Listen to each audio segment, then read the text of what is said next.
Hey everybody, this is what happens when you get two epoxy artisans together from two different states that we decide to have a little bit of fun. So I hope you enjoy the video. Stay tuned. Everybody, Keith McGinnis here with KCDC Designs, and I have with me a special guest. Bruce Anderson from Anderson Woodworks USA in Waterloo, Iowa. So to make it fun and interesting, the RK3 Designs Insiders group, we told them the first 5 colors they mention are the colors we have to use. And that's ocean blue, blue earth, forest green, ebony luster, and alumilite brown dye. Let's see what happens. Now this isn't necessarily a competition to see whose looks better. Oh, that's not what you said before you turned the camera on. I did not. Vote for who you think is best. Yeah. So we both decided to put down a wash coat, and that's a very thin layer of epoxy. That way when you pour your colors out, it helps them flow. Bruce, I think, is going to do a melted marble, and I'm going to try the Rolling Stone technique. Because technically, I still use these colors. Technically, I would say there's probably nothing technical about what we're doing. No, not at all. Yep, that's me. I'm Keith. That's me on the right. So I'm taking those 5 colors they gave us. Again, that's ocean blue, blue earth, forest green, ebony luster, and alumilite brown dye. And I'm just kind of pouring those out randomly, and then the Rolling Stone technique is using a 6-inch mini roller, and wait till you see what I can create. What I should say you can create with the 6-inch mini roller. So although I don't have any close-ups, watch how I'm using that roller. I'm not rolling it, I'm kind of pushing it, and I'm turning it at the same time. That's what it's going to end up looking like after I get through doing what I'm doing, and then you give it a little bit of a chance to kind of soften and meld a little bit. And Bruce over on the left, what he's doing is he's gotten all of his colors poured out, and you can see that he's poured those out, I don't want to say in blobs, but yeah, kind of in blobs. And then he's using a Bondo spreader, and what he's doing is he's just melding, kind of just going back and forth, melding those colors, but yet not mixing those colors together. Do you know what the 4 primary colors are? 4? There's 3. See? You already passed test number 1. What are the 3 primary colors? This is a question I asked 8 and 9-year-old kids at their art class a couple months ago. Okay. What are the 3 primary colors? Red, yellow, and blue. Perfect. What are the secondary colors? When you mix all them together? But look at the cells and the detail. And the colors, you all chose these colors, so if there's anything that you guys don't like about this, and say, why would they put those colors together? Because you all chose the colors for us. Wow, that is really cool. I'm honestly giving them guys props for doing it, because never in a million years would I do this. That's a great point. I never would have put these colors together. Never, ever. But now that I see what you can do with it, okay. Look at this area right here. Sorry about the overhead lights. Wow. I mean, I'm getting excited about that area, and then I see another area. Wow. So one thing, and like I said, I haven't done that Rolling Stone technique, but one of the things I just learned is as I was pushing that roller through there, and as it was pushing the epoxy around, how it left so many distinct lines. But now all of those lines have softened up, and I don't think I'm going to do anything else with it, because it really looks cool. I mean, really cool. Probably cooler than anything else I'm looking at right now. I thought about sprinkling this, but man, this is a pretty dang good design here. And honestly, I could see that if somebody put that on 1/4-inch melamine and used it as an aquarium backer. Oh, now that would be, wow, how cool would that be? And then put in some kind of color light in there to make all of them blues glow. That'd be pretty cool. And then being able to look through the water to see that behind it, yeah, would even give another cool effect. Wow, look at that detail in there. It just doesn't have to be just countertops. It could be a little bit of everything. So, all right, y'all, if you were to vote right now, looking at mine, looking at his, yeah, isn't that...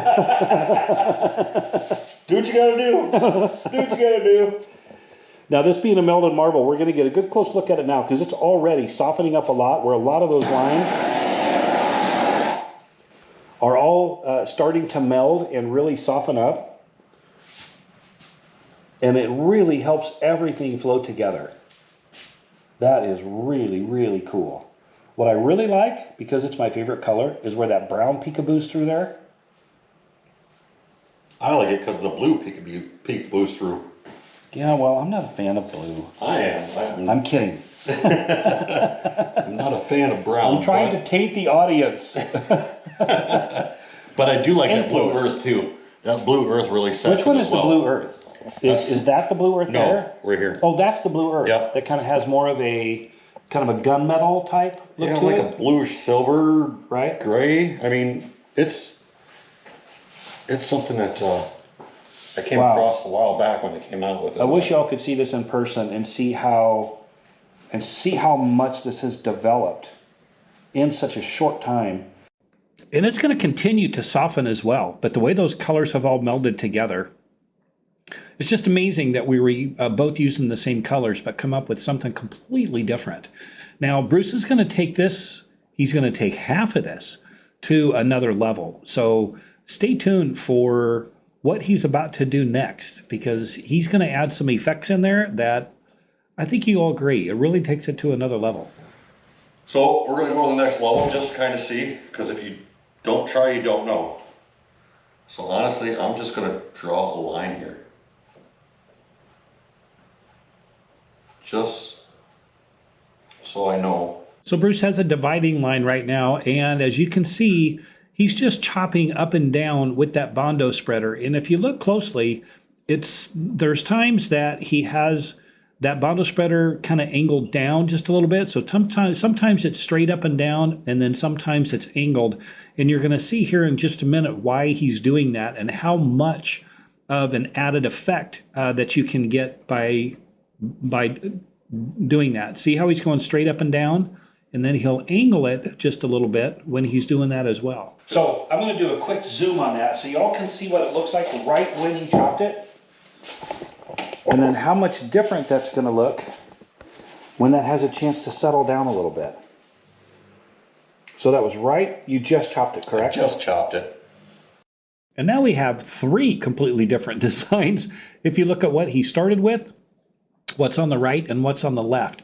That chopping that he just did really took that to the level of exotic stone. It looks so cool in person. So the other thing I want to point out too is like right in this area here, you can see where he put down the Bondo spreader, and then as he pulled it away, it left tiny, tiny little fracture lines coming off each one of those.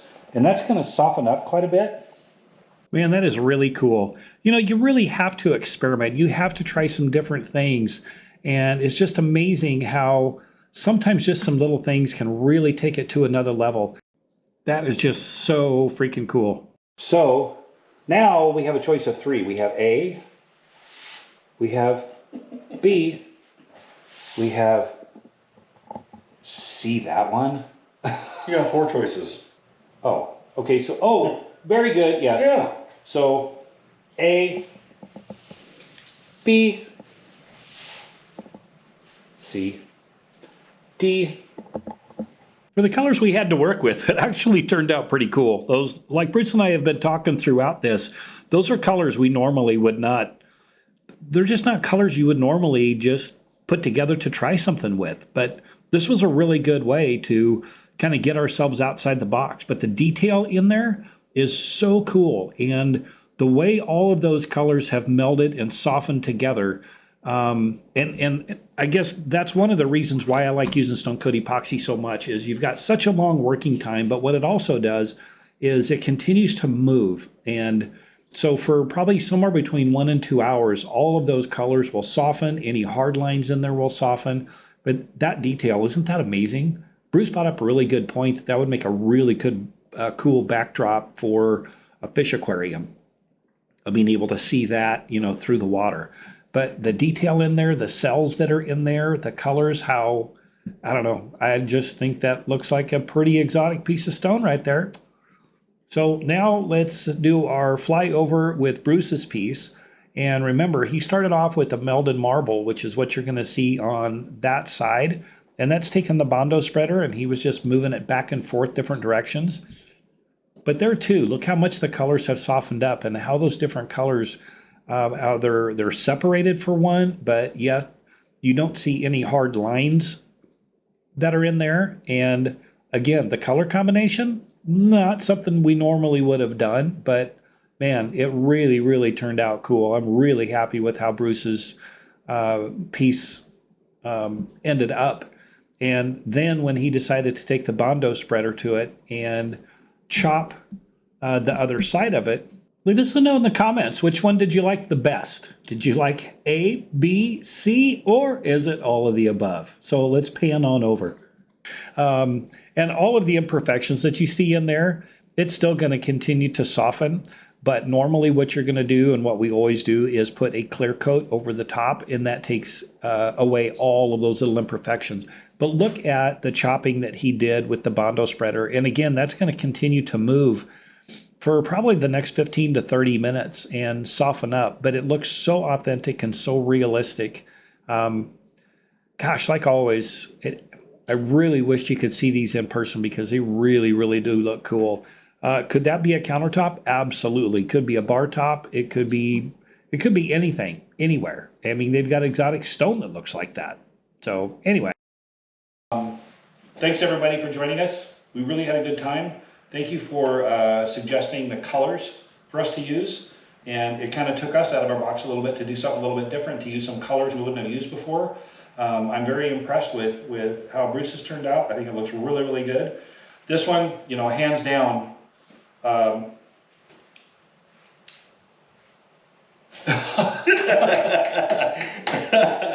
thanks everybody. Once again, I'm Keith McGinnis with KCDC Designs. I'm Bruce Anderson from Anderson Woodworks USA out of Waterloo, Iowa. My biggest thing is never stop learning. This is a challenge, and everybody learns from everything. So keep trying, keep digging, and you'll find a new technique all the time. I only learned from him. The rest of y'all just kind of give me hints and tips. He's the one I really learned everything from. No. So thanks again, everybody, and we will see you on the next video.